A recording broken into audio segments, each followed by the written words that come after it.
We're going to get started in a second. My name is Nicholas Lambert, and I teach the class in association with the Artist Now lecture series. And tonight is the last of the official Artist Now lectures for this semester. I see a lot of new faces, a lot of people from the community, so welcome.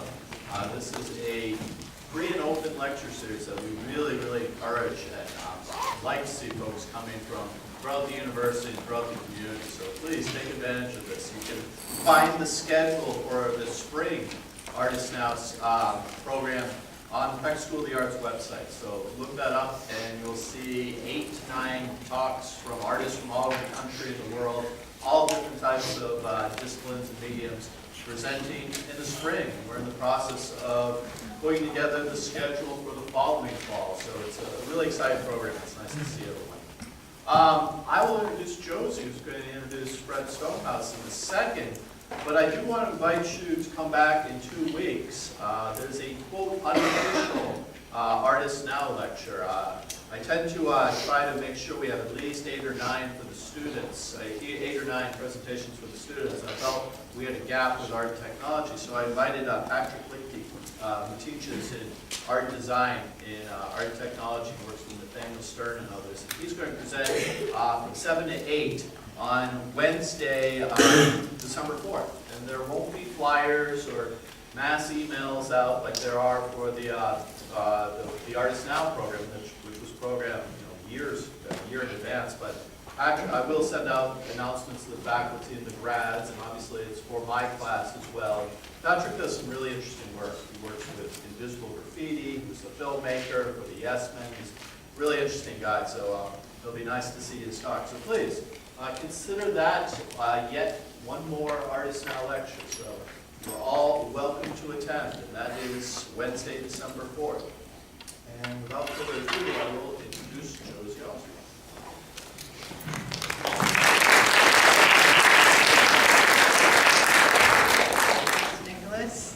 So we're really pleased to have, to welcome Fred Stonehouse back to UWM here with us today.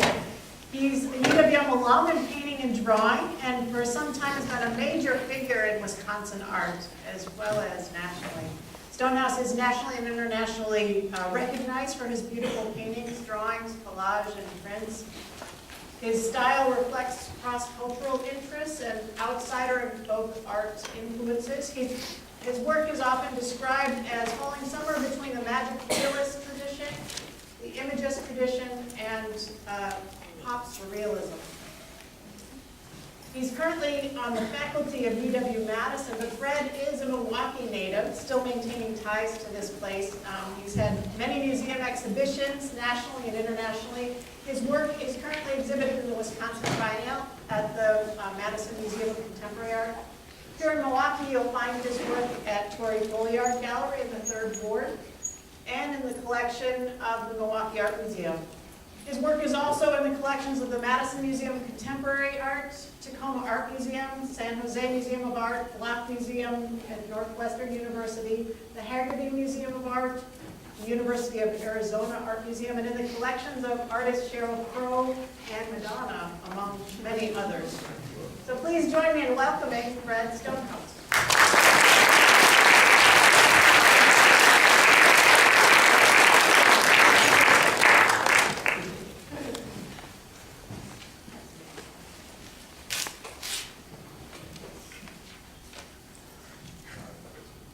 All right, everybody hear me okay? Well, first of all, thanks to the folks in charge of the Artist Now. I'm really happy, always happy to come home. I would talk to the art survey class earlier today, and I used to sit right over there. I was here in this classroom 35 years ago as a freshman here. So it's really good to come back. And I was snooping around earlier today. It's great to see the art department still really vital, and it's always fun to, I'm really a Milwaukee boy. I actually tried to get out briefly, and it didn't work so well. There's something about this place that I hooked on, I guess. It's comfortable for me. I'm one of those artists who needs a comfortable space to work, and I've always managed to have it in Milwaukee. So I did a different talk earlier today, and the talk I'm doing tonight is going to focus on hopefully a particular sort of thread or a number of threads in my work. I've always had an interest in ideas around language and writing and fiction in particular. And while I was a student here many years ago, I actually took a lot of creative writing. I wrote poetry and short form fiction. And I studied a lot of literature, and I've always been a huge reader. My taste sort of gravitated towards the types of literature that are similar to the sorts of work I make, but my writing really is not. It's sort of anecdotal, describing things from my actual life. So, with that in mind, this talk is titled The Deacon Seat, and the term comes from a bench, usually made of split log, that would sit at the front of a bunkhouse in logging camps in Wisconsin, Minnesota. And this is where, at the end of the day, when the loggers were hitting the hay, they would sit around and regale each other with stories. And you only held the deacon seat, as this bench was called, as long as you could keep your audience engaged. And they could boot you off, so it was like a big mark of honor if you could hold your audience's attention. So I grew up in a family, not so much of storytellers, but a family of stories. Even as a little child, every Sunday we'd gather at my grandmother's house, and they would tell these crazy stories. There was the Sicilian side of my family, and these stories often, they were, funny on occasion. Often they were absurd, but they almost always dealt with ideas of the supernatural. I spent the majority of my Sunday nights as a child terrified because of these stories that were told. And one of the things I like about this idea is I grew up with this idea about fiction and literature and storytelling. But there's a concept in literature that people sort of generally accept. And it's the idea of the unreliable narrator, right? So we don't have a problem if we pick up a novel and we see the author's name on the cover. And then we open the book and we start reading, and the narrator is not the author. And we don't automatically assume that that narrator is telling the truth that is represented by the ideas or the life of the author, right? So I thought, what a great thing that fiction writers get to always be somebody else. And maybe lie and make stuff up all the time. And I love that idea, but for some reason in art, even though there are people who have done it, it's generally sort of assumed that whatever your artistic practice is, you're on some level telling the truth. Now I guess that's true even when you're lying, but I didn't like that. So I thought, sometimes I just want to be somebody else. So I played around with this idea of alter egos, and I'm going to start with the series that I did. I did the show at Torrey Follier a number of years ago, and I approached Torrey with it. I said, Torrey, I've been doing these strange little drawings. They're sort of not typical of me. I've been looking at the Drake manuscript, where there were all these drawings from the Drake voyage to the New World, and there were all these recordings of the animals they saw, but half of them were just made up. They're really inventive, weird things, like they were faking it half the time or lying, I don't know what, but there were all these great drawings, and I was sort of emulating that style. It was different from what I was doing. So I thought, okay, I want to show this stuff. It sort of doesn't look like me, I thought. Of course, now I look back and it all looks like Fred Stonehouse to me. But at the time, I thought, this is really weird. I'm just going to pretend I'm somebody else. I'm going to say this stuff was all made by this guy, Marshall Deerfield, which is the name of an exit on the way to Madison. Marshall Deerfield. So I sort of wrote this fictitious, short little narrative, and it's here. It's right here on the wall, right there.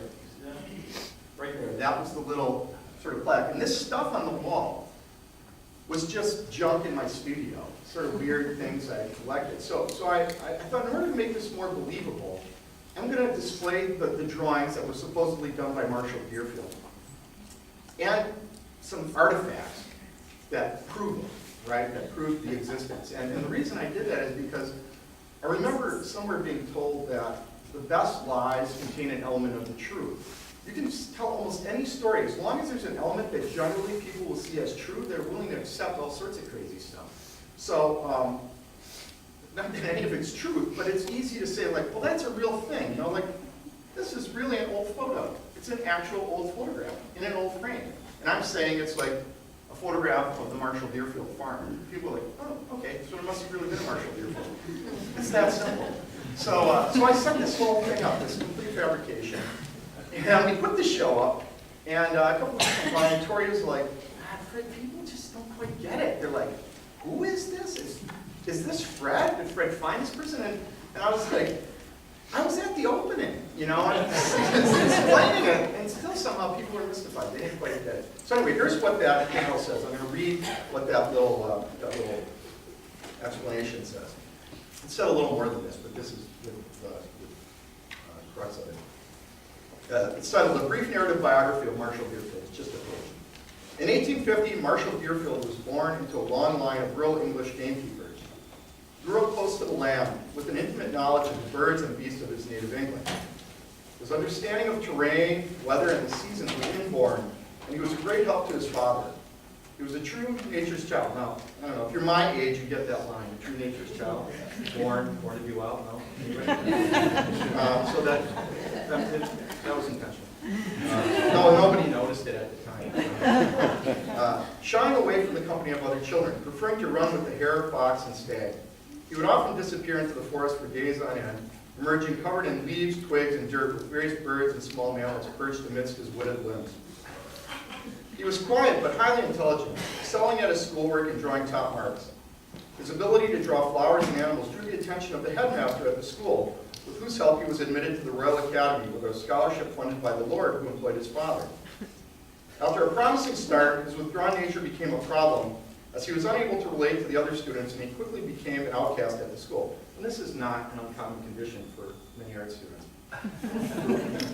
He was finally expelled after an incident with a custodian, also not so uncommon with some art students, and was encouraged by his father to sail for America to work for his Scottish cousin, Dunmore Through, also the name of an exit on the Pennsylvania Turnpike, who raised bees for their honey and wax. So this whole thing was just designed to set up the premise for me wanting to cover my drawings with wax, which is really, I discovered that you could buy beeswax, raw beeswax. It still had bees in it from Callus honey on the north side. And I thought, wow, this is such a, what am I going to do with this? So I just started melting it and pouring it on my drawings. And the whole studio smelled great that summer, and like bees were like flying around my windows all the time. It was really great. But I had like, okay, what am I going to do? How's the story going to account for this, right? So that was that. Throop was considerably older than Marshall and was a brutish, no-nonsense businessman. Actually, I guess I should warn you guys now. There's going to be some storytelling here. So if you haven't figured that out yet. There won't be a lot of images, but I'm going to have to rip through some of them. He didn't mind Marshall's quiet ways as long as he pulled his weight on the farm. But after several years of a peaceful coexistence, Marshall began to display signs of his encroaching mental illness. He could occasionally be seen running through the clover fields completely naked, singing at the top of his lungs in a sort of ecstatic trance. He never remembered these episodes when they were recounted to him later on. Throop had speculatively purchased a vast tract of land in Wisconsin in the hopes of expanding his business westward, and it was decided that Marshall might be better suited to the task of surveying the new property. In Wisconsin, Marshall found true happiness for the first time since his childhood. Long days spent exploring the streams, fields, and forests of the new land, followed by long sessions by the modest cabin firelight, drawing what he had seen during his wanderings. When some years later, Throop ventured to Wisconsin to begin development of the farm, he found the cabin long abandoned with no sign of Marshall Deerfield, save for a folio of unusual drawings coated in beeswax. So that's the setup, which allowed me to just sort of pretend I was something else for a while. So I'm going to kind of knock through some of these. So part of this, I'll change this so you don't have to look. This is an image of Marshall Deerfield. This is actually taken from the old medical encyclopedia. And it was, I don't know what the condition was, he had like elephantitis of the nose, and it showed it in stages. He started with a normal nose, and then by the third one he had this huge, enormous, grotesque lump in his face. So I just took the second stage, thinking it was felt like it was exaggerated, but still believable. You know, sort of a bulbous nose, but not so bad. So this is some of the stuff, these are some of the artifacts that then were in the work. You know, I like incorporated some of these things into the images that came later. This thing here is, I was told when I bought it that it was a lumberjack bowling ball. And it is actually a bowling ball. It was used for outdoor bowling, but it actually came from Bulgaria or someplace I found out later. It's a beautiful thing. It's filled with, it's covered with these repairs and lead plates. This is just some crazy stone ball. I have no idea where that came from. I just was in my studio somehow. I think somebody left it there to visit. And this was just this bar of red wax that was really dusty that I found at a rummage sale. And then and it came in this crazy box with that beautiful shoe. So all of these things work their way in. The red wax, I actually developed part of the story, that there was this plant that produced red wax. So that little vitrine was in the space. So this was one of the walls of some of the drawings, and little works on these wooden shells and found things, and it's sort of antique shelf material. So here's the guy with the bowler, the camp bowler, and some of this stuff, it's just all made up. You got marsh cat, there's no such thing. And these are hard to do because a lot of times I coated the paper first and then tried to draw on top of them, so it provided this sort of resist, and they were really janky, but I liked that look because, again, it felt different from what I was used to doing. Really folky. This, again, completely better. I love that sort of flipped up flat perspective.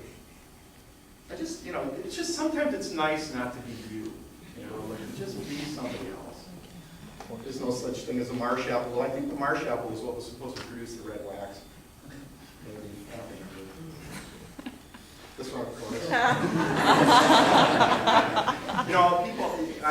People talk to me, some people are like, I often have people say, wow, your work is so dark. I say, yeah, but come on, really, there's a lot of humor in this work. Essentially, I tend to think of the work as being half joke, but it's sort of half prayer. It's like somewhere in between. It's half serious, it's half joke. I mean, I like a good laugh. I always wanted to do an image of that little diver guy that used to be in like fish tanks. I had one of those when I was a kid. And I could never figure out how to work it into my regular painting. So here was an opportunity to just make one of these dopey little diver men. So I did that. I was like, yay. I haven't done it since. Okay, but some of the stuff that came out of this, and this is where this idea of like investigating things based on this weird sort of fictional premise, and using language, and the ties that language for me has to image, like they're very sort of interwoven. Like there's the word and the story and narrative conjures up images, and sometimes images conjure up narrative for me.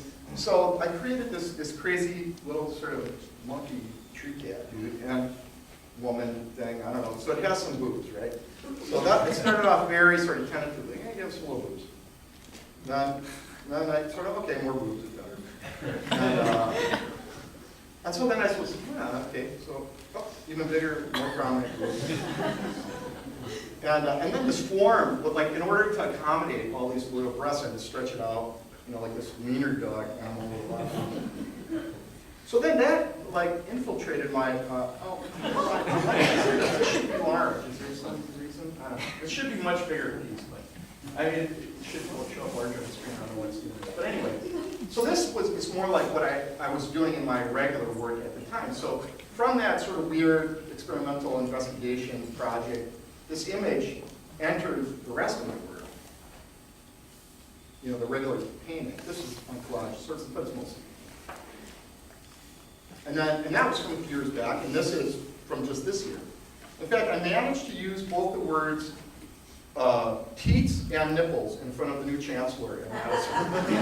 She came into my studio, and she was touring the studios with the dean of the School of Education, which is our parent school in Madison. And she walked in, and I gave her this whole, like, I really laid it on thick. Oh, it's so great. I love teaching here. I'm recently tenured, and this is fantastic, this fabulous studio space, and I keep my door open, the students come and go. It's just a terrific environment.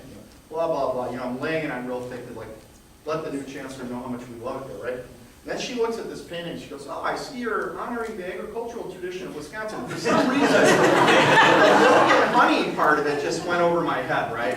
Like I thought she was talking about the tits on this thing. Right? So I said, yeah, but I think you'd be hard pressed to get any milk out of those teats because they don't have any nipples. And then I'm like, oh no, like it was so good. I had her like eating out upon my head, and then I had to go and ruin it. What do you want? You come into an artist's workspace, this is what you get. It can be volatile. And I don't know why some of these are shrunken. They were all the same size when I looked at them on the computer. But, oh well, They're big enough, right? You can see that? Yeah. So another long, wienerish guy. Also, that emerged really sort of out of that Marshall Deerfield period. And then the sort of animal hybrid thing. I'd always sort of done that, and playing around with those forms. Just earlier today when I was coming in, I saw a deer running across Lake Drive, which freaked me out a little bit. I know they're down here in the city now. That never happened when I was a kid. Like maybe because there was actual nature, like just beyond like Highway 100, and now it's like there isn't. So they just have to find their nature where they can get it.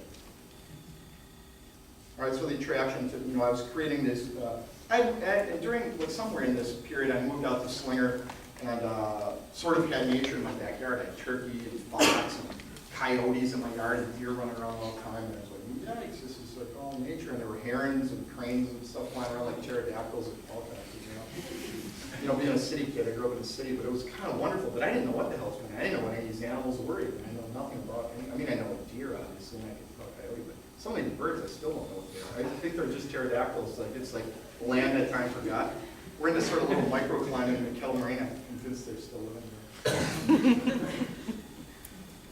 there. This is just a painting version, but part of what I'm trying to show is just how these threads sort of carry through into the work. And I'm jumping around in time a little bit. This is relatively recent, though.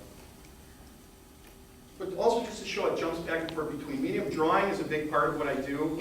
I'm always trying to draw every day, and I'm always noodling around with variations on motifs. So that's one of the things I wanted to show here. Just the way I vary, things, motifs vary. Sometimes they present it as a simple little portrait, playing around with different ways of mark making. I use a lot of antique paper and found materials to draw on. I just feel like that loaded surface, it's got inherent history, from just laying around. It just seems so much more interesting than a plain white sheet of paper. Though I did just recently buy a bunch of white paper because it's like, trying to challenge myself with simple paper. Stop cheating by getting stuff that's really I just like the alliteration on this one. But, again, sort of portrait of an animal. Also, the way the hand changes, that's one thing that doing that Marshall Deerfield series allowed. Like, I was sort of developing this progression, getting progressively more and more sort of illusionistic in my work. And then every once in a while, I just have this, to just sort of break. This is going to be really politically incorrect, and I apologize to anybody that this offends in advance. I'm sorry, but I grew up on the north side of Milwaukee, and this is just what we call it. I would just occasionally sort of break retard, and I have to kind of do this thing where I act like I don't have the capacity to do it. I have to convince myself that I don't have these skills. So trying to unlearn things is really tough, when you've been trained in a classical way. So I try to pretend that I'm untutored or incapable. And it's an interesting exercise. So, again, here, same image, basically, very different attitude. But same theme sort of came through, sort of Ganesh, more Ganesh-like than this one, I suppose. I just like how he's also pinky. All right, just the image of the devil in my work has been constant pretty much from the beginning. I talked about the whys of that earlier today. I'm more interested now in just talking about how it varies and the way it manifests differently. And again, the concept of variations on a motif, playing around. And I think this is something writers do too. There are some motifs that carry through certain writers' work, and they're constantly tinkering with it, altering it. It evolves and sort of regresses. And I think that happens for me. So here, another. This one. Obviously, this was probably made in February. Everybody's got that nose condition. This was actually on the cover of an essay that was recently done about me. I did mention this earlier today. There was an essay that just came out. The University of Iowa Press published it, and the guy who wrote it was a professor of art history and religion at Texas Christian University. And I love the title because of its reference to a famous porn movie. But it was The Devil in Fred Stonehouse. Images of evil after evil. And the crazy thing about it is right after he had emailed me the final draft, and it was 30-some pages long, and I was reading it, and it was like scaring me, because he's making all these weird parallels, like deeper even than I tended to think about. I was like, yikes, I'm like, it seems like I'm evil, right? So and then like minutes later, I left the house and stopped in front of my house to check my mail, and a tree fell on me. And I squashed my car and tore my shoulder, and my first thought was like, oh, God is getting me back. Like that's like a weird coincidence. That seems like not. No, I'm still kicking. He keeps warning me, and I never figure it out. He, it, she, whatever. So this is a much more recent. This one was just done. It's in a show in Nashville right now. Hey, you know, if anybody has questions while I'm talking, just shoot it out. I'll answer if anything comes up that you want to ask. But I'm looking at this and I'm asking myself questions and thinking, I'm not going to address everything that crosses my mind. We'd never get out of here. So, this one, I just conclude this again, sort of the clumsier hand. Did you ever test a 9-volt battery on your tongue when you're a kid? Like, you just see if it's got some juice left. So that's sort of what's going on here. But he's testing, now he's getting sort of arm going. Cautious there. This, I grew up on the north side, and my grandpa used to say this. He used to say, 2 means trouble. And my neighborhood, kids would ride into the neighborhood on their bicycles, all riding double, and you'd see them riding out a couple hours later, all with their own bicycles. So that was the same.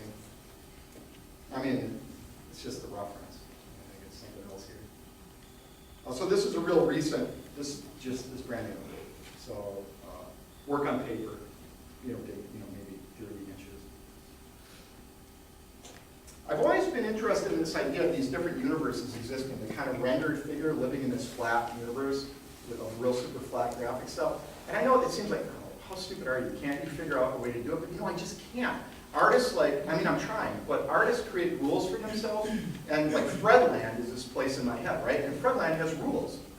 Now you think, really? It doesn't seem like there's any rules, but there are rules there, and sometimes, it's like the Matrix, there are rules that can't be broken, but they can be bent. It's that sort of thing, So I'm constantly trying to bend the rules. I'm like, can I do that or not? And I know it's illogical. I made the rules. I should be able to break them. But you create these rules for yourself as an artist, so that you have a framework within which to operate. And if you just break the rules willy-nilly, you just either look crazy or you are crazy. If you are crazy, it's fine because you don't really realize it. But if you're just looking crazy, that's really bad. Because you don't want to look crazy. Nobody will respect you at all. So you have to operate within the rules to some extent, and carefully bend them. Maybe that's just my hang up. What kind of media do you use? They're mostly all acrylic or gouache, all water-based medium. I used to paint oil paint. I kind of got out of it because I had an unventilated studio in the basement. And then at one point I had an unheated studio, and I was heating it with a kerosene heater, and I was really starting to hallucinate. I'm sure I did serious brain damage, but I just gave up.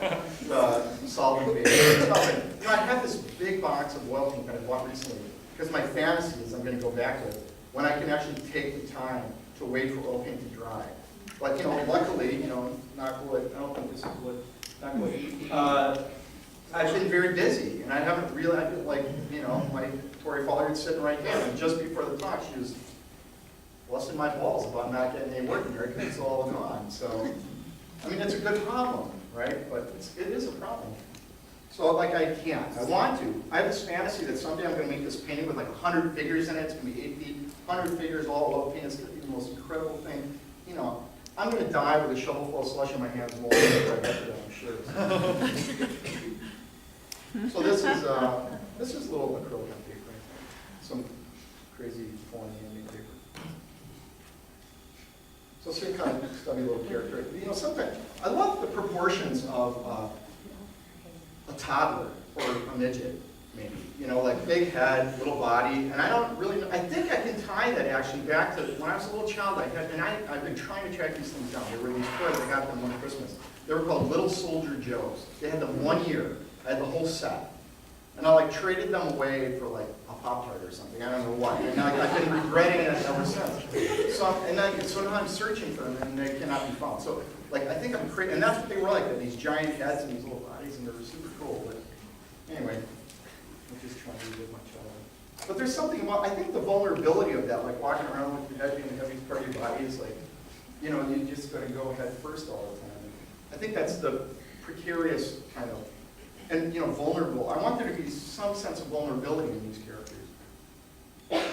So here's this sort of baby guy in his whitey tighties. That whitey tighty thing has become like a total signature. So some dude in Houston was capping on it for a while, pretending he had, I mean, it was right on the little devil dudes with the whitey tighties and the shoes with the socks.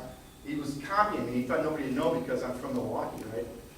But people knew, they noticed, and they totally busted his ass. They all friended him on Facebook, and then they attacked him ruthlessly. Luckily, I didn't have to do it myself. And so he changed up his stuff. You know, the sad thing was he had been doing something else that was perfectly fine. You know, why did he feel like he had to steal me? That was very upsetting. So I didn't, I thought, oh man, I can't attack him. You guys have to. So they all went out like a pack of dogs. They lured him in. They're like, yeah, I really dig your work, man. Where did the influences come from? They really probed him. He's like, oh, no, I've been doing this. And then they just said, no, you have to, you lying bastard. And this work changed overnight. It's like, oh crap, Fred's got a posse. So that, again, this is based on a true story. There was this guy, unfortunately, in the audience, I think he died. Anyway, he got paralyzed at one point at landing, or he dove and he just got on a rock. He was always a really reckless guy. Anyway, I don't know, some people in the audience will remember this, but there was a spot on the lakefront on Lincoln Memorial Drive that was known in the 70s as the alternate site. It was the alternate site for the gun club. Why it was ever considered at all, I don't know, because I think they would have been shooting over Lincoln Memorial Drive. So it never should have been considered. Anyway, it was not used for anything. It was just basically that spot at the foot of the bluffs there. I don't know. Is it still open field? I'm not even sure anymore. Anyway, in the 70s, it was what everybody hung out and got completely wasted on summer nights.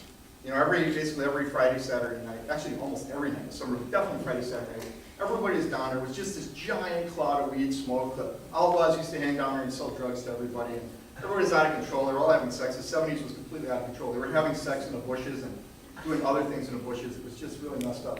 So we would all go down there when I was like 16-ish. Chris was probably 17 at the time.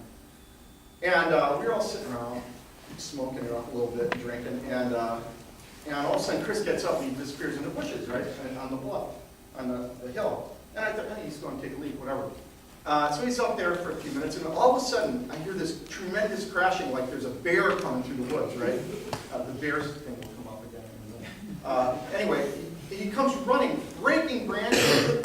He's completely naked, except for his socks, holding 2 sparklers. And he's screaming, and it was the first time I saw a live streaker. Like, streaking was a big thing. And of course, the whole crowd, they were like, I don't know, like 10,000 people, and they were like, oh! It was just amazing. So my son saw this drawing when it was in my studio, and at the time, I don't know, like, was somewhat younger. He's 21 now, he's probably like awkward adolescent. And he's like, yeah, really? You have to do that? Like, hey, this is just all for the sake of realism. This is something my dad used to say to me. I was usually in trouble at that point. Except that it would end with Freddie. A little like, oh, Freddie. I mean, obviously, the late Freddie's guy. Freddie seems to be sort of okay. So the bear thing. The bear has entered into my work really starting around this time, maybe slightly earlier, but it was an idea in my head that went a while back. It had been sort of percolating for a long time. I don't know when it was. I was doing a show in San Francisco, and God, it must be more than 20 years ago, 20, 25 years ago. And I was out there, and I traveled out there with a buddy of mine who was, I used to be like a big fat bastard. I was really huge. I mean, not that I'm not a fat bastard now, but I was a much fatter, bigger fat bastard. But I was really strong because I was a powerlifter. And I mean, really, I could backhand you fly across the room. It was one of those things I didn't know my own strength. I could pick up cars, literally.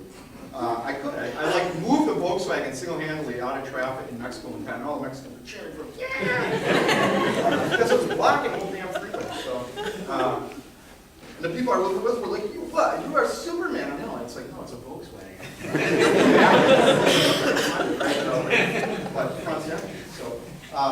But anyway.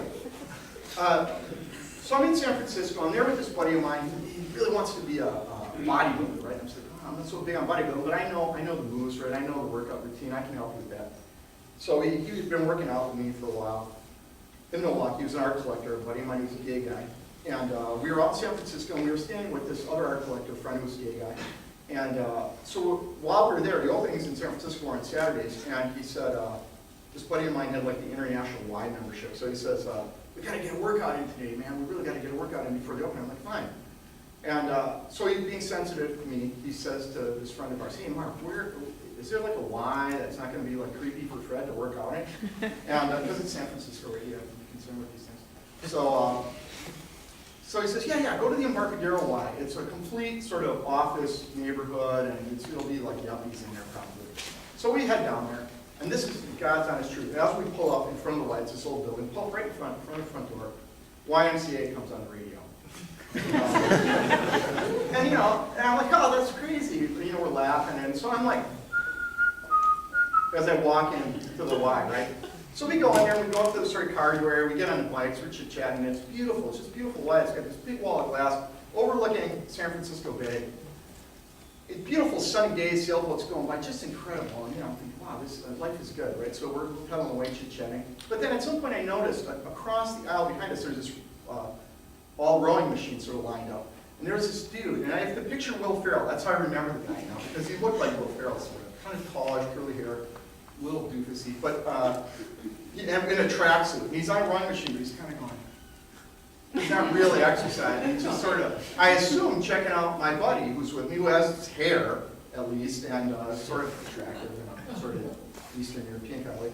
And so I just assume my buddy's sending out the pheromones or whatever, I guess, and so checking out his friend, right? So I sort of ignore it, but I'm still, as I'm pedaling. So then we go over to the freeway area, and we're benching, and the weight's pretty heavy because Dave's been getting stronger. And here comes Will around the corner, and he lays on this bench across from us with these two, 2.5-pound weights. And he's sort of looking at not really exercising. So we finish up there after about 45 minutes, and my friend Dave said, I shouldn't mention names, he says, I'm going to go take a steam. And I'm like, I love you, buddy, but I'm not going to get into it in the steam room in San Francisco. So I'm going to go to the pool and go swimming. So I go suit up, and I go through the shower room, and come on, it's this beautiful pool, like Olympic size or junior Olympic size pool, 10 lanes, all roped out for swimming laps. And nobody's in the pool. Pool's empty. And there are like 6 or 7 guys in this giant whirlpool, giant hot tub, just chit-chatting, right? Somehow, up until now, I have not noticed that there's not a single woman in the place, right? I don't know why. This has escaped my notice, right? As I'm listening while I'm seeing. And so I go and I jump in the pool in the first lane, right? So I swim down the lake, I swim back. I'm looking at somebody in the back who knows this story, I think. Brittany, you've heard this story, right? Yeah, okay. She's a former student, so she's heard this. So she's kind of laughing at that. So I swim down the lake, I swim back, down the lake, and I'm coming back, and, I don't, and here comes Will out of the shower, shower room in a Speedo. And he looks around, sees me in the pool, comes up to the first lane, jumps in, right? Pool's empty. There's 10 lanes, gets in my lane. Well, so he swims past me, and I'm like, they're designed for 2, right? So he swims past me, and his foot sort of drags along my body. And I'm like, well, it's a narrow lane, I'm a big dude. Okay, this is not enough, right? So I swim past the end. This time it's like a dead fish. It's just like, starts here. I'm like, wow, that seemed really intentional. So I get out of the pool, now I'm going to the pool. So I get out of the pool, and I go sit down, I go up to the hot tub, and I walk down, and I walk down the stairs, and I just turn and sit in the first spot. They're all on the other side, and I sit down in the first spot on this side. Will comes, he jumps out of the pool, walks over to the hot tub, comes down the stairs, turns, and sits in my lap.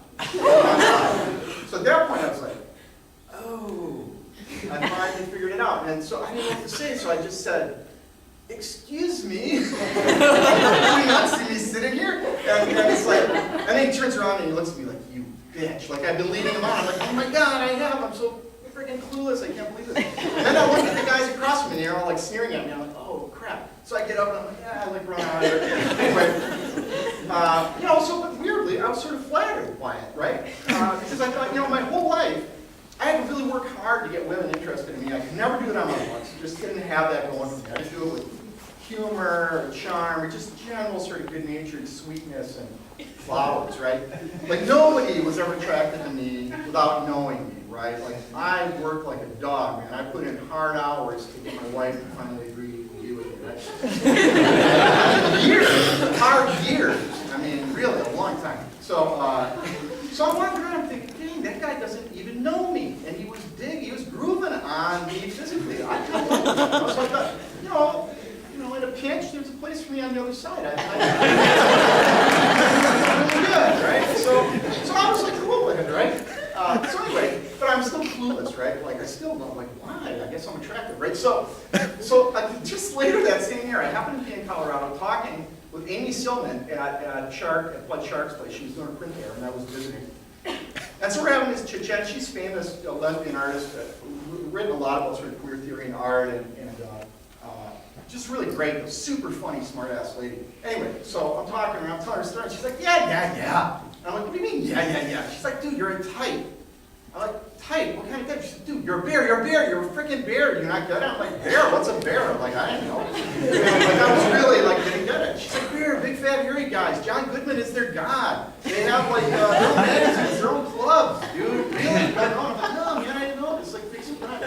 She said, no, he's just a bear chaser. Okay, so anyway, like bears started to merge into word because I'm a bear. So.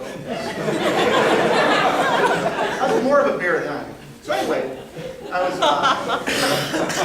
This one's real. This one's brand new. With the rainbow around his. Oh. I know, sometimes these jokes are just so bad. You know, honestly, I didn't even get that it was a rainbow until after I did it. I just wanted to be some sort of colored juice coming out there. I'm like, oh, I did a rainbow again. Still clueless to this day.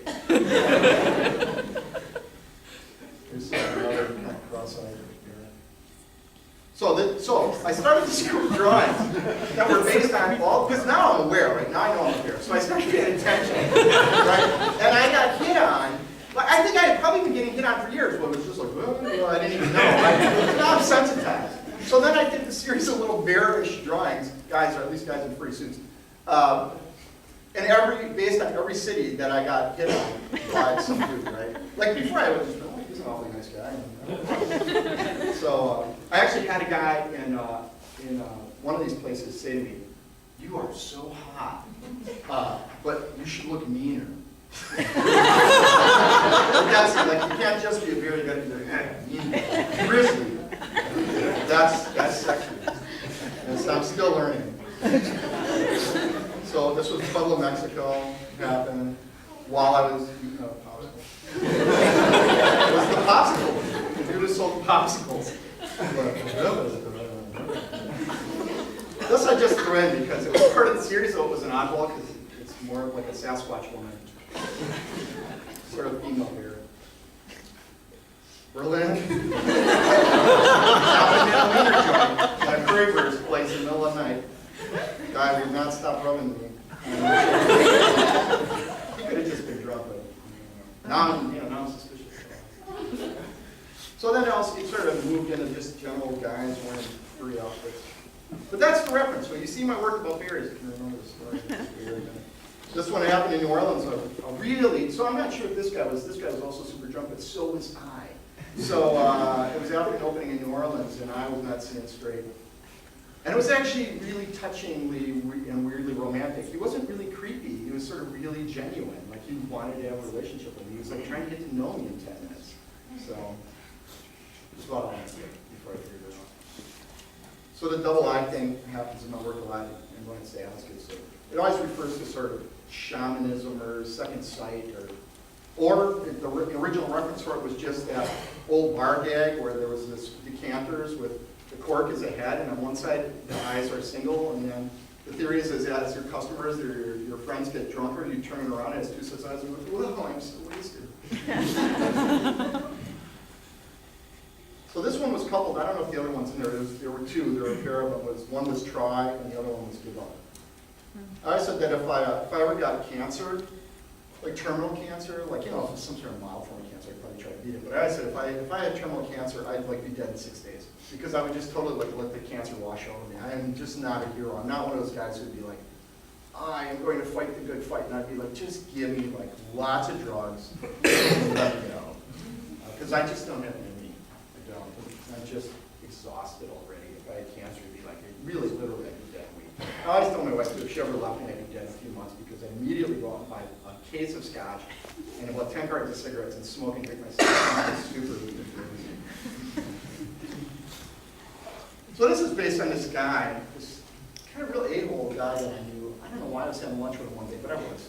And this waitress comes up, and she serves 20 people, and I'm not going to say which one, because I think she still works there. So she comes to the table, and she takes her order, and she walks away, and this guy goes, huh, summer teeth. I'm like, summer teeth? What is that? He goes, you know, some are here, some are there. And she had a pretty janky drill. And so anyway, that's the reference. Summarize. So, you know, here, like, sometimes it's just, you know, how do you fill up a face? Sometimes, like, it just needs more of everything. This is big, I don't know, maybe 8 feet across. Big banner. Just more eyes. Just trying to show all of, you know, ways things can be varied. Dingus, that's a word from my childhood. Do people still use that word? Yeah, dingus, no? My dad used to call me dingus.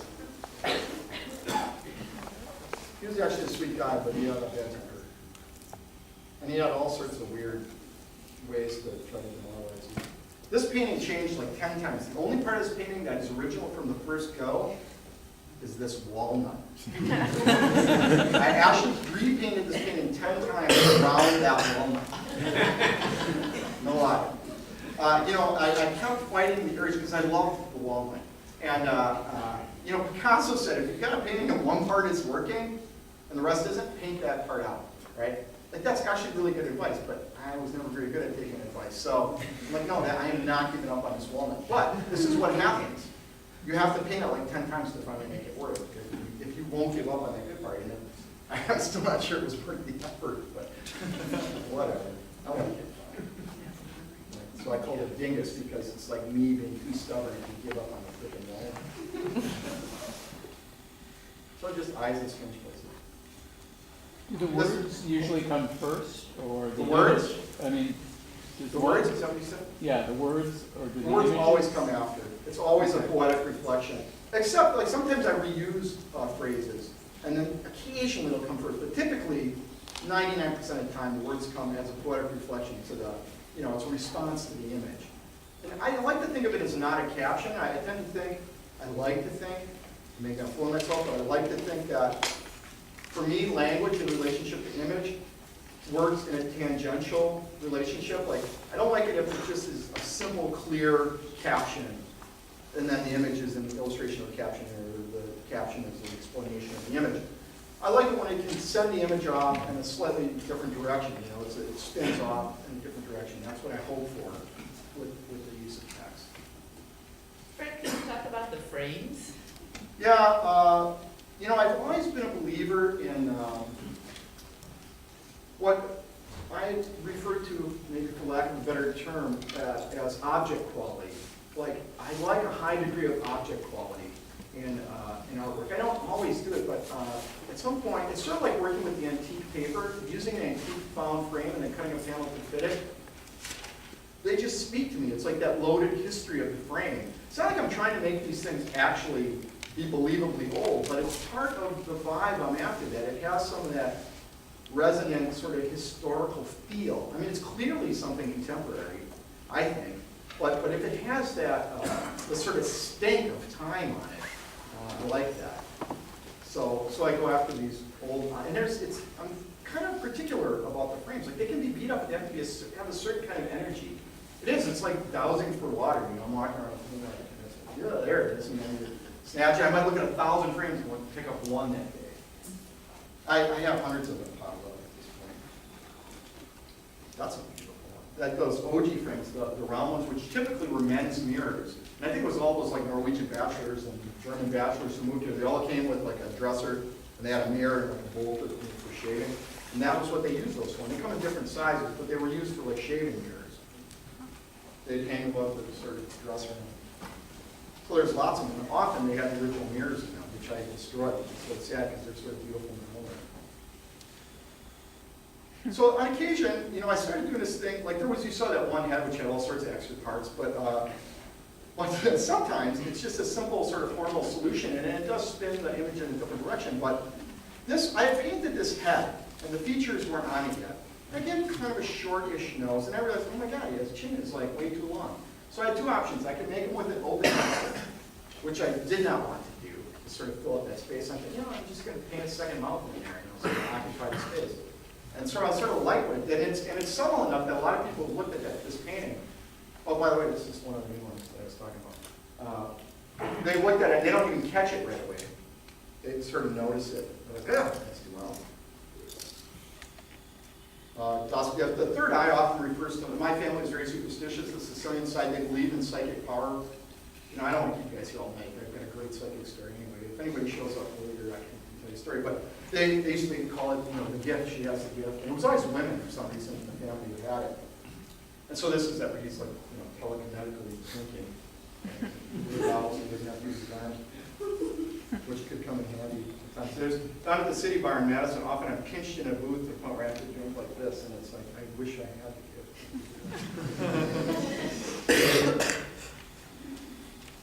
I know this story, Tori. Did I tell the story, the beard thing? Oh no, it happened after you shot it. There was I draw in my drawing class. Like I'm sort of, I have this laissez-faire attitude to teaching. It's like, I tell my students this, I say, listen, here's how you should think of me. I am like your lazy employee. Your tuition pays my salary, but I am not going to sweep the floor unless you make me. So I'm going to be over here working, because you know in drawing class they're working, and it's advanced drawing, so they're all working on their own thing. And I can walk around, like how do I tell, like walk around, that black isn't black? I don't know, you got to finish it, right? So I don't do it. I give them loads of my opinion and critiques, but when they're working, I just let them work. Unless they're stuck, and then I say, listen, so if you're stuck, come and get me. I will drop what I'm doing. Don't feel like you can't interrupt me, just because you're paying me, right? So just come and interrupt me. So I draw, you know, whatever, pretty much 5 hours a day in my drawing class. So I get a lot of drawings done. But anyway, one day I was just drawing away, and I just started drawing a beard on the guy, and then kind of got out of control, and I drew this big beard. And I started thinking about the idea of beards, right? Like beards are a thing, you know? Like, what does a beard mean? What's it about? In my case, it's a prosthetic chin. I have no chin, so it replaces my chin. That's it. Sort of Bill Milwaukee. I don't know how he worked in here. He seems like he's out of order. This is a newer painting. I mean, that's the whole beard thing? I guess I did. I thought there were more beard guys. I guess not. Anyway, I'll tell a quick beard story. So I'd done this series of paintings. I told the story earlier. With these bearded guys. And I took them down to Tori. She needed some more. She was having an opening. So I brought 4 of these little paintings down, these little portraits of bearded guys. And normally, you know, luckily, Tori said, Fred, we need some work. Come on, dude. You got to give us some stuff. We need, you know, you're always taking the work out and shipping it all over Helen Creation. Give me something I can hang on to. So I brought her these 4 little bearded dudes. Right, like a couple weeks go by, the opening's over, and I get a call from her director, assistant, and she's like, God, Fred, you want to pick up those paintings? I'm like, what though? What happened here? You know, that never happens. Never does she send work back, right?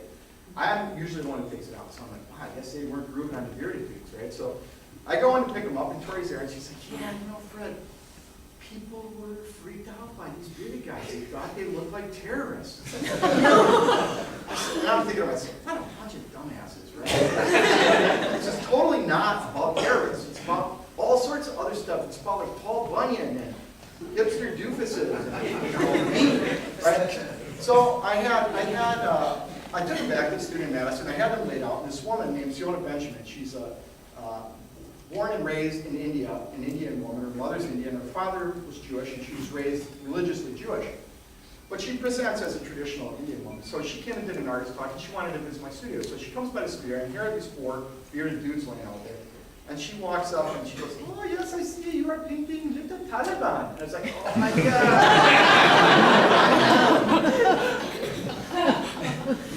So just clueless.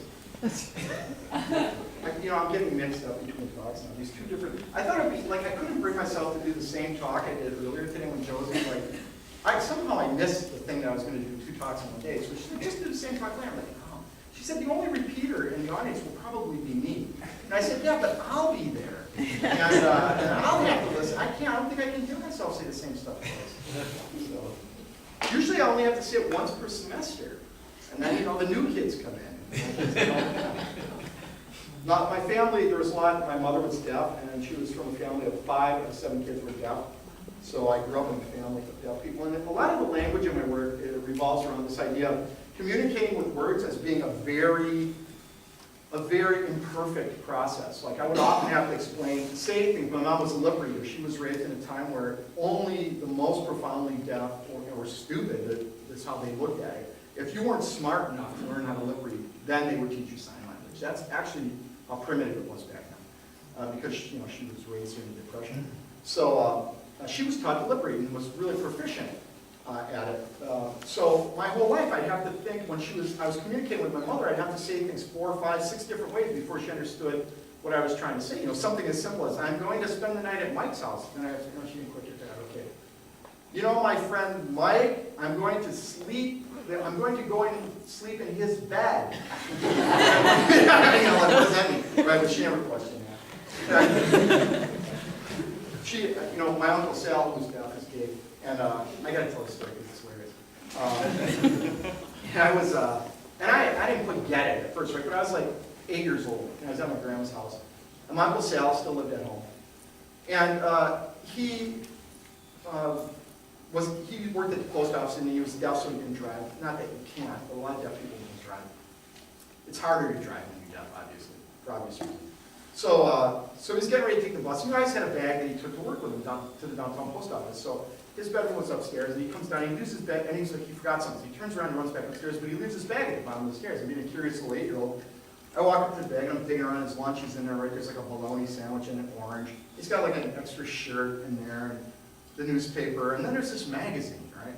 So I pull this magazine out, and there's like a naked dude on the cover, right? And, oh, porn, even at 8, I was like, it's not like now, like 8-year-old kids are looking at hardcore porn on the internet. And like when I was 8, it was like, that was a huge score, right? People find this washed up, weather-beaten, playing card with some kitties on it. And you're like, oh, and share it with all your friends. And, you spend hours contemplating it, right? But this was like a whole magazine, right? So I'm like, oh my God, so I'm flipping through it. I get to the bag and say, hey, what's going on?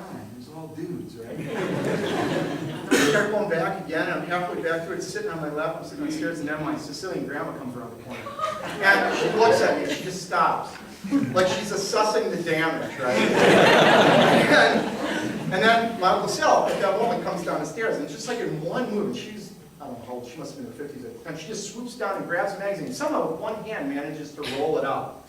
And just starts wailing on my Uncle Sal. God, to bring this filth and out, blah, blah, blah. And then she's in Sicilian, because we used to call him, this is really cool, but it was my family, so we could say this. We used to refer to him as Uncle Beeps, because he was not very good at speaking. My mom actually speaks pretty well. But he was like Scooby-Doo, because he was a lip reader, but he would speak and sounds would just escape, so he'd be like, so, we were just stupid kid, we called him Uncle Beeps. So he's beeping away, and he grabbed his corn and threw it in his bag, and off he went, out the door. So I was still sort of mystified. I still didn't really quite know what happened. I was like, this is quite curious. And my grandma looked at me again, and she just walked away like nothing happened. But, the seed was planted, and something was up. So years later, this is a long way of saying, my mom does not recognize if you're gay, right? So somehow it came up, and she said something about Uncle Sal never getting married, that Sal was a bachelor. He's and I'm like, Mom, Uncle Sal's gay. And she's like, no, he's not. And I know she knew he was gay, but that generation, it wasn't that she minded that he was gay, or she cared in any way. But they were so concerned with other people's perception of their family, she would never admit it. So I said, no, and I told her a story, and she's like, no. You were so confused all the time when your kid was probably a sports magnet.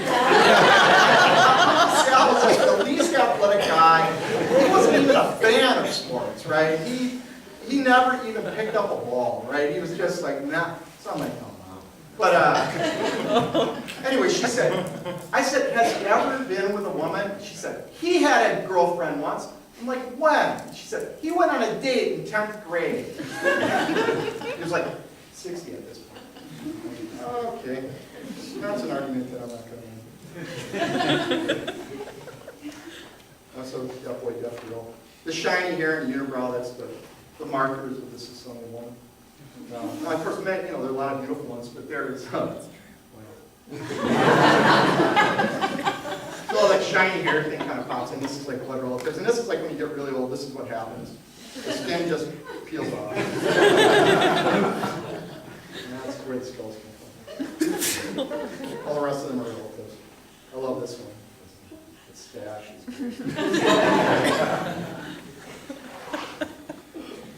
All right, just another variation of shiny hair and goofing around. Oh, so this one, another Sicilian. Well, I'm not going to name names because somebody may know this person, but my wife had a friend in school who looked just like this.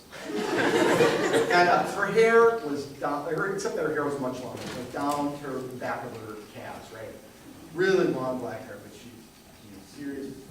I should really watch it, man. Somebody really be in the audience. They might identify her just from the description. Anyway, serious overbite, big schnoz, one eyebrow. And she seriously was giving off some kind of like, panther in heat sort of thing. I don't know what, but the guys were just on her like stink on shit. They would not leave her alone. And good-looking guys, man. She had some crazy Kavorka thing going on, and she just always had guys after. So she was like really unpopular with the other girls. They like hated her because they're like, why? How does she do this? Like animal charisma. I don't know. So, but she was very sad about the fact that she was unpopular. My wife was friends with her, but my wife is super sweet. She's friends with everybody. Sometimes to her own detriment. All right. Sometimes I just don't feel like painting hands.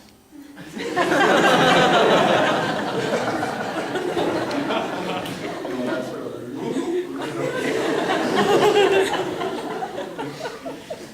I don't know what's on stage.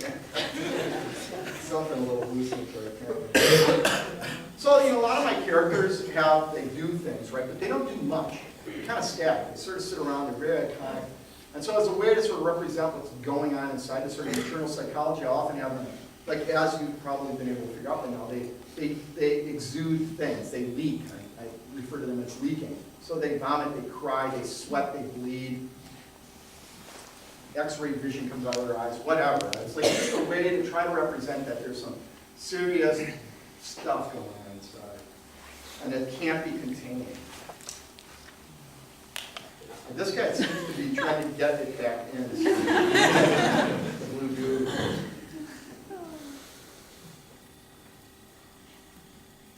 This is probably how a lot of you feel, right? About the darkened room, the endless stories. It's just more like, it's like much easier to paint sort of tubular tentacles than actual body parts. Because for me, the whole psychology of the figure is all tied up in the head. Almost everything you need to kind of carry on is in your head. All your senses are there: touch, taste, sight, smell, hearing. It's all up there in the head. And all the psychology, like when you go to meet somebody, you kind of assess them, namely they talk about body language. Really, you're reading their face 90% of the time. More than 90% of the time. Later, you check everything else out. This is actually based on, anybody ever driven past Cobra's Motorcycle Club in Milwaukee? Anyway, it's almost directly lifted from the sign, except it doesn't have that crazy cat face. It's for sale right now. Is it really? Yeah. It's a great building. How much is it? Not bad. I mean, I haven't It's like seen. 35,000. How much? Super cheap. How much? 35. Holy Jesus, that's great. That's cheaper than what I paid for my building debut, and I practically was given that. I mean, I have a building I'm not in now. But that's attractive, that's bigger than my building. Anyway, we talk real estate. So sometimes when I don't feel like painting a bunch, like sometimes you're doing a thing, right? Like I often will just paint a head float around. But I started this one, it's like, wow, this head needs something, right? And I painted it too far down on the thing to like put a body in it. So I just put this sort of fecal snake on it. And then, so wow, it's sort of great. It's coiled up snake. This one's real recent. This one I was still in the studio and just did this. This is pretty big painter on panel. There I painted some hands that was drooling. This was a mediated medical illustration. I think from here to here, it's a medical illustration, and I just did the rest again. Sort of hydrocephalic snake boy. So Paul Binner was a school for the deaf in Milwaukee. And here I started out thinking, I don't want to paint hands, and then I put hands in there anyway. Signing hands. This is me and my wife wrestling. I'm wearing my wrestling singlet. You know, again, I just, who needs hands and feet? These sort of chunky legs and arms. I wrestled in high school for a couple of years, and until I just could not make weight. At that time, I forget what the weight class was. I think 189 was like the limit for the sort of light heavyweight, which I was like, could never get below 195, and I just wasn't willing to give up drinking beer.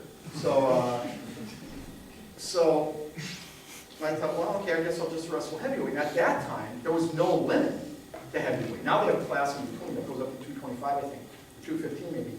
But so I was like 195, wrestling like 300-pound oxen.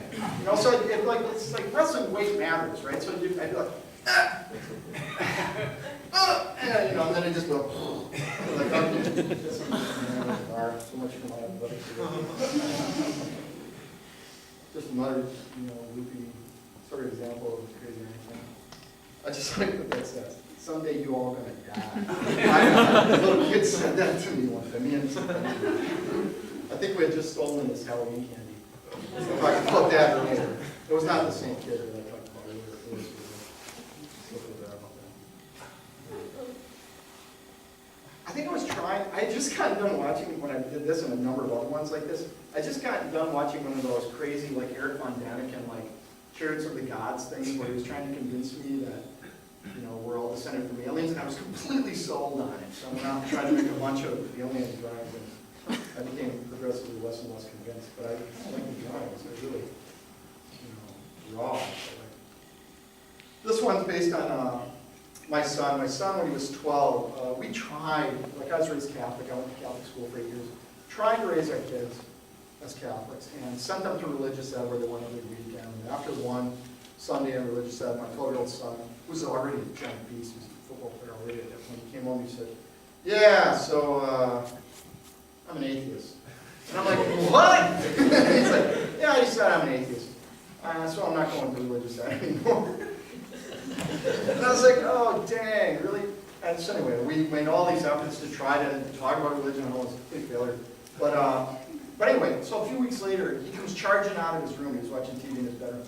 He comes out and goes, you know who we should be worshiping? That David Blaine. That dude is amazing. All right, caramba.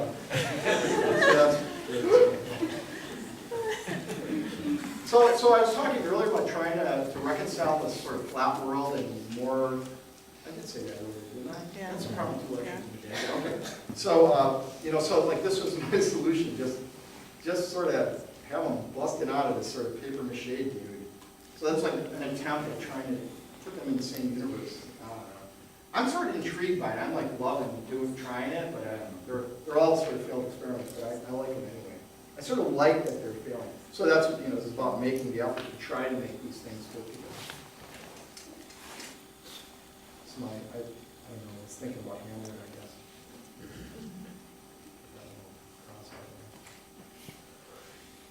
I guess. You know, sometimes instead of hands, they just spray out rainbows.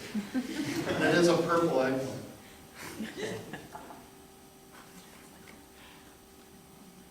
I paid a fortune to ship this one to Germany because it had a stupid frame. I should have just framed it in a similar frame, along with some other beans. But that frame was the problem because that top's real fragile, like the pillbox. The box weighed 24 pounds, but I had to pay for 62 pounds of Germany. That's like not cheap. And then often they're just the head, and you know, sort of, that's it. Like, that's enough, just the head. Sometimes, you know, they start growing. I love this sort of compress, like they didn't put in the trash compactor. And of course, this guy has the third leg. You know, the women always laugh because the guy's like, what? You know, so okay, I think like what do you really need? Like, you know, I just talked about the head containing all the info, right? All your senses. But it's tough to get around, right? So you need some shoes.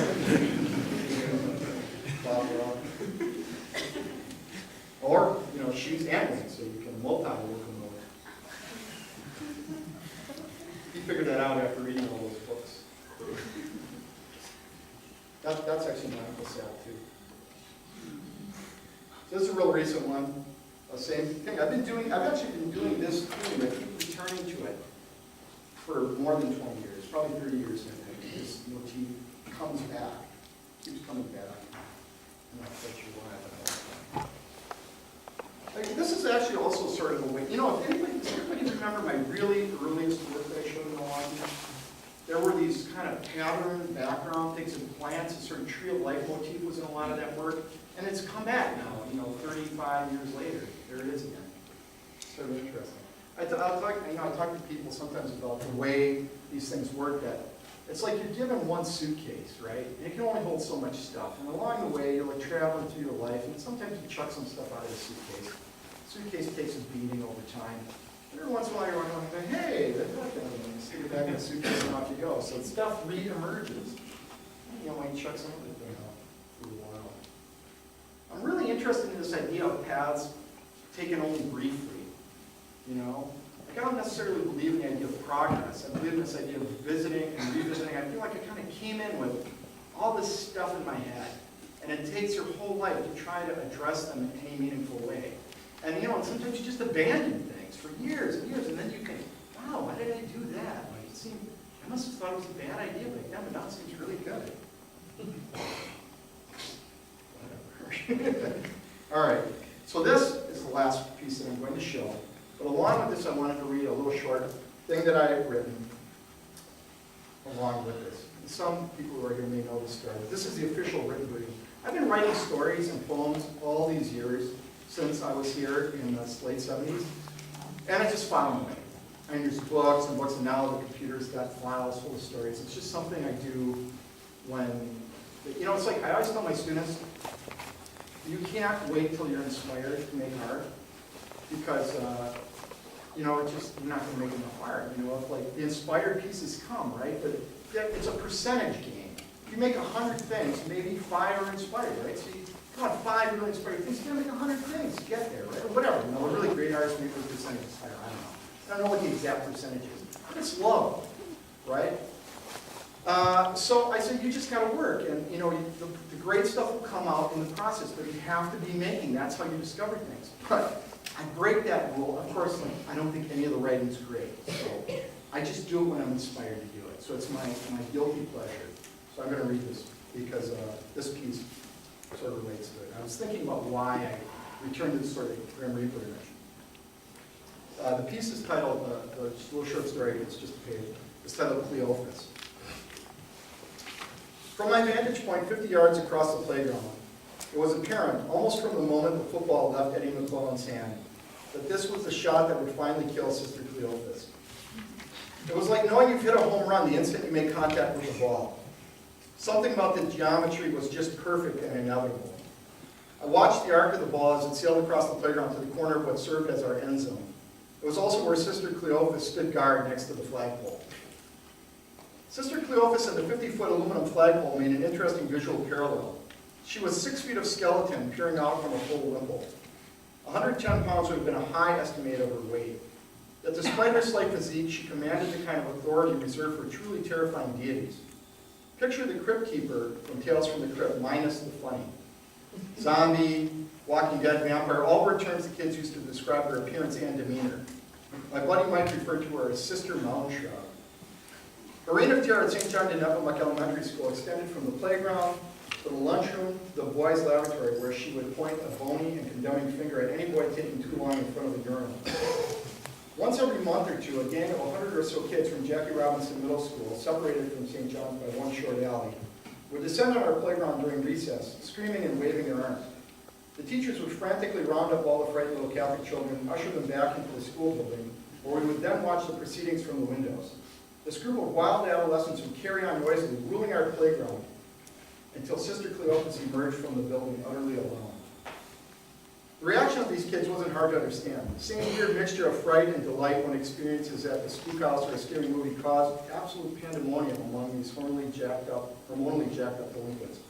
Kids would literally trample each other in their escape panic. Within 5 minutes, the playground would once again be calm and secure. At the peak of the Bull's Ark, I wanted to yell out a warning, but I knew that was futile. Sister Cleophas was deaf as a doorknob. The point of the football hit her directly in the temple. She went down like a plank and didn't move. A group of younger nuns rushed to her aid. After a minute, they lifted her from the asphalt, rigid as a timber, and carried her back to the convent. 2 weeks later, I was an altar boy at her funeral. I remember thinking as I swung the smoking censer over her open casket how she had not changed at all in death. But, like Mike had always said, Cleophas died 10 years ago, just that somebody forgot to tell her. Thank you very much.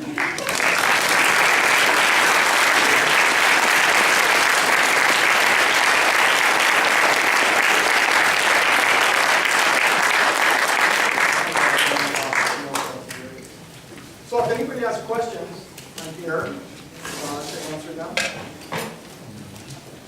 Anybody? All right. Oh, that's a question. How long have you been putting your work in the galleries and stuff? I had my first solo sort of little mini show in Chicago in 1983. You're out of college. I was lucky enough to get a show in Chicago. Oh, cool. Yeah. I mean, I can talk about that. I talked about it earlier. Somebody asked a question like, how do you approach a gallery? And I have a theory about how it works. Let's hear it. Well, just for people who are thinking about this, I tell my students this all the time. The thing about galleries and gallerists is that the idea that you walk into a gallery and you're like, here's my stuff, check it out. They do not want to hear that.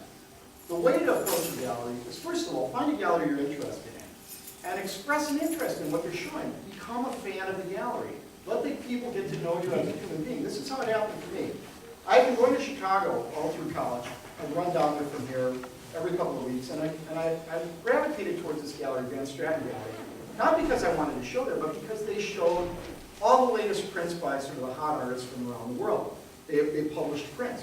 And I could almost afford to buy a print by some of these really great artists. So I would go down there, and the director at the gallery, a woman named Kathy Tong, was running the gallery, directing the gallery, Bill Van Stratton owned it.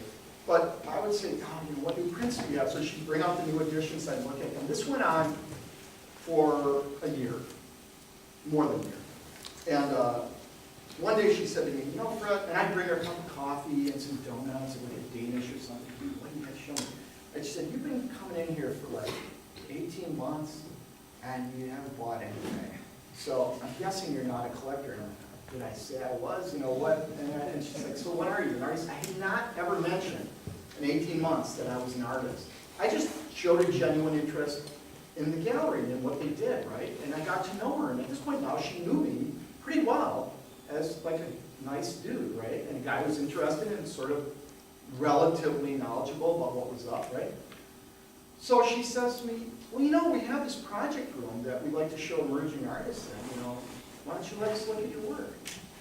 So I was ready. I had this box of 100 little works on paper, this beautiful portfolio box. I just finished it. You know, the 100th one. That was my goal. I'm going to make 100 things. It was my first year out of school. So that first year, I just set this down and make 100 little things this size, finish this box. So I was like, yeah, okay. So next time I came down, I bought the box, and this stuff's great. They put 30 of them up, sold them all. And so that's how it started. But the key to that was that, you know, here's the analogy I make. Let's say you're an HR director in some company, right? It's got a room this size, full of this many people who are applying for one job, right? You're looking over this cool applicants. They're all equally qualified, all super smart, right? They can all do the job. But you know one of them. And you like that person, right? You've had some experience with them. You know you can work with them. Who do you think is going to get hired? That's how it works.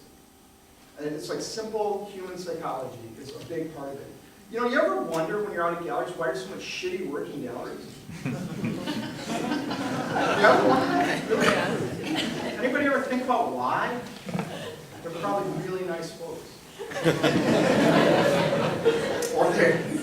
or they are owed something, right? I don't know. But it's rare that they're going to be so blown away by your genius. You know, I said this to the class earlier today.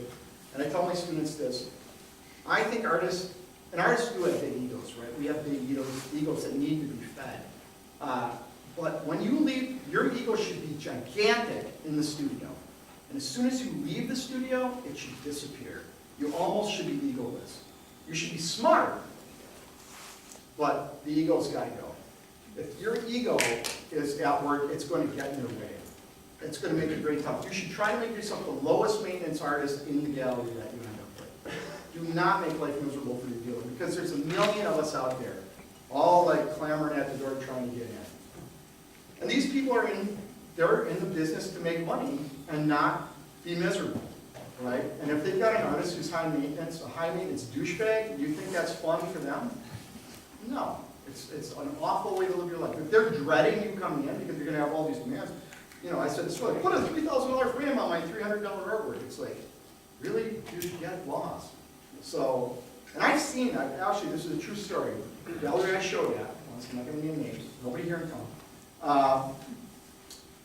An artist came in while I was there talking to my dealers, and said, oh, you know, are you accepting? So, well, no, we're not accepting any artists right now, but, you know, if you want, you can leave your work here.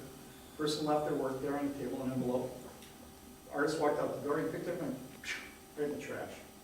This guy's an a-hole. But anyway, the point is that happens more than you care to think. So, so get to know people. Don't waste your energy. It's demoralizing. It can be demoralizing to have people tell you what they think if they're jerks and they're sick of artists pawing away at them. Go there, get to know people. Develop a relationship with the place you would like to show. And that's going to grease the skids and make it a lot easier. Helps to have talent, sure. But, you know, the other parts is important. So that is my wisdom. That's all I got. That's just based on my experience. I know people have done it the other way, but I just feel like, oh man, that seems like a much harder task. If I had to like really impress, it's like me with the women, right? Like, man, I knew like, this is also a true story. Mine, when I graduated from here, I got my DFA. I'll never forget this. My mom gave me this card. She made it herself, and she typed out with her old typewriter this poem, which was awful. I don't remember, something about painting to the music of color, some awful little poem. But then afterwards, she said this brilliant thing that I think should be like stamped on every art student's forehead when they come to art school. She said, Freddie, remember that if you work very hard and you are very lucky, maybe someday you might be successful. Those are words to live by. Maybe for everyone, but definitely for artists. Don't take anything for granted. Because the truth is, if you work very hard and you're very lucky, it may not be in galleries. You might win the lottery, but you know, you still may not be successful as an artist. So don't let that get you down. My attitude is, being an artist is not about financial success. So it's easy for me to say because I've been relatively successful. But it wouldn't have mattered. I had to do it. It is like my religion. It's like if I go 3 days without being in the studio, I turn into a complete a-hole. It's true. It's like some biological function that I have to satisfy. And maybe it's just a built-in thing that I've conditioned myself to become a jerk so that everybody pushes me into the studio because I have a family. So like I'd be on vacation and they'd be like, oh my God, we have to go home. Dad's like bringing in an asshole. He didn't bring any pencils with him. So yeah, I've actually had my kids save me. My sons, and they were just like, not even teenagers, they'd be like, Dad, when's the last time you were in the studio? Yeah, something's wrong. So they like, you know. So, yeah. Anyway, anybody else? You know, I'll be here for a few minutes if anyone wants to come up and ask. So thank you so much for coming out.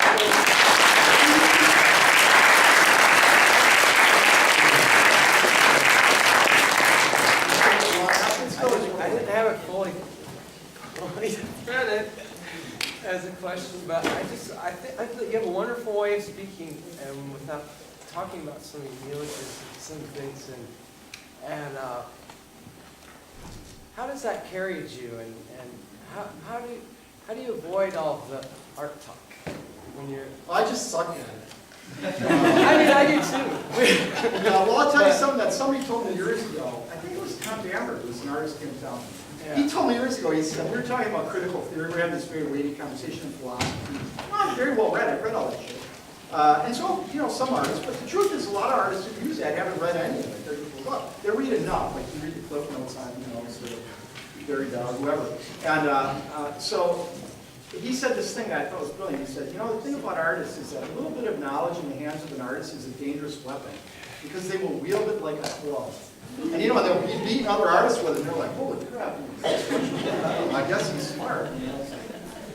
I just don't care enough. But I had, you know, the artist Tony Mattelli, I did a talk in Maya a long time ago, and he was a student at the Disney audience. He was like bombarding me with that. And I said, dude, finally I said, I don't care. I don't care. If that's what it means for me to be an artist, I guess I'll be an insurance salesman. You can call what I do something else, that's fine.